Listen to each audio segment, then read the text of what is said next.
ఒక దగ్గరుండి ఒక స్కూల్ పంపిస్తా స్తోమత కూడా లేదు సార్ మాకు. అయితే చిన్నప్పటి నుంచి ఎల్కేజీ నుంచి హాస్టల్లోనే ఉంది సార్. మూడో సంవత్సరంలో యాక్సిడెంట్ అయింది అమ్మాయికి. యాక్సిడెంట్ అయ్యి చెయ్యి కాలు రెండు ఇదైపోయింది. ఆయన దగ్గర పెట్టుకొని స్కూల్కి పంపించే పరిస్థితి సార్ అది.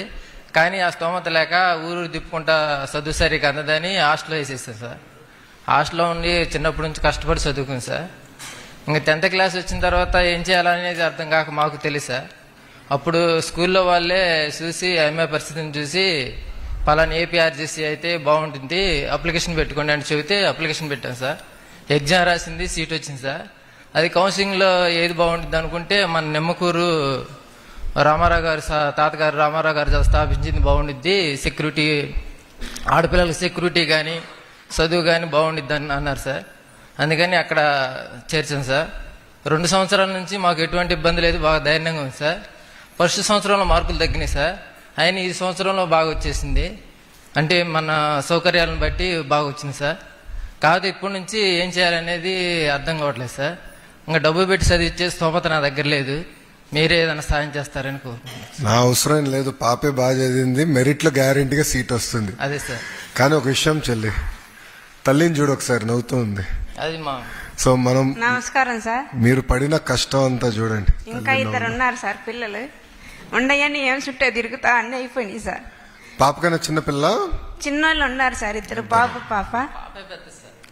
పాప పెద్దది, కానీ పాప చుట్టూ తిరుగుతా మాకు ఉండడానికి ఇల్లు కూడా లేదు సార్, అన్నీ అయిపోయినాయి. పాపకి ఎప్పుడు హాస్పిటల్ చుట్టూ తిరుగుతూ ఉండాలి. నాకు కన్ను కనిపించవు సార్, బాగోలేదు, యాక్సిడెంట్ అయింది.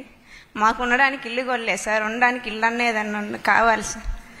అదే సార్, అదే కోరుకుంటున్నాం సార్. వాచ్మెన్ గా ఉన్నాం సార్. వాచ్మెన్ గా చెప్పింది పాప చెప్పి గుంటూరులో, గుంటూరు పెదపలకలూరులో అపార్ట్మెంట్ వాచ్మెన్ లో ఉంటున్నాం సార్. ఆ వాచ్మెన్ అక్కడ అపార్ట్మెంట్ లో చిన్న గదిస్తారు, ఇంకా అక్కడే వండుకుంటా పని చేసుకుంటా ఉంటున్నాం సార్. నాకేంటంటే పల్నాడన్నా ప్రకాశం జిల్లా అన్నా నాకు నా గుండెల్లో ఉన్న జిల్లాలు. కారణం ఏంటంటే నేను యువగలం పాదయాత్ర చేసినప్పుడు ప్రజలు పడుతున్న కష్టాలు నేరుగా నేను చూసా. మీరు చూపించే ప్రేమ అభిమానం కూడా నెక్స్ట్ లెవెల్. పల్నాడులో నాకు చెయ్యి ఎవరికైనా ఇస్తే ఆనందంలో నన్ను కొరికాడు కూడా ఆయన. సో అది ఇప్పుడు కూడా నేను మర్చిపోలేను. అందుకే ఎప్పుడైతే రిలయన్స్ వాళ్ళు మేము ప్రాజెక్ట్ చేస్తామంటే గొట్టిపాటి రవన్న మన విద్యుత్ శాఖ మార్చులు ఆయనకు ఫోన్ చేసి అన్న ముందల ప్రకాశంలో చేద్దాం, ఎందుకంటే వలసలుగా మన వాళ్ళు వెళ్తున్నారు, పని లేదు అక్కడ అంటే, అప్పుడు మీ ఇద్దరం మాట్లాడుకుని లేదు ప్రకాశంలో కనిగిరి చేద్దాం, ఎందుకంటే కనిగిరిలో దాదాపు 35,000 మంది ప్రతి సంవత్సరం వలసలు వెళ్తారు. సో అక్కడ పెట్టాం. వలసలకు ముందర చెక్ పెట్టాలనేది ఒక బాధ్యత తీసుకున్నాం. ఇల్లు విషయంలో ఇప్పుడు మన ప్రభుత్వం చాలా సీరియస్ గా తీసుకుంటున్నాను. మీ వివరాలు ఎట్టుకో మా దగ్గర ఉంది కదా, నేను ఆఫ్లైన్ మీతో చర్చించి ఎటు చేయాలి నేను చేస్తాను. నెక్స్ట్ ప్రభుత్వం మేము అప్లై కూడా చేయలేదు సార్. అప్లై చేయాలన్నా కానీ చేయలేదు సార్. అవన్నీ మనకి ఎందుకు లేదు, సైలెంట్ గా ఉన్నాం.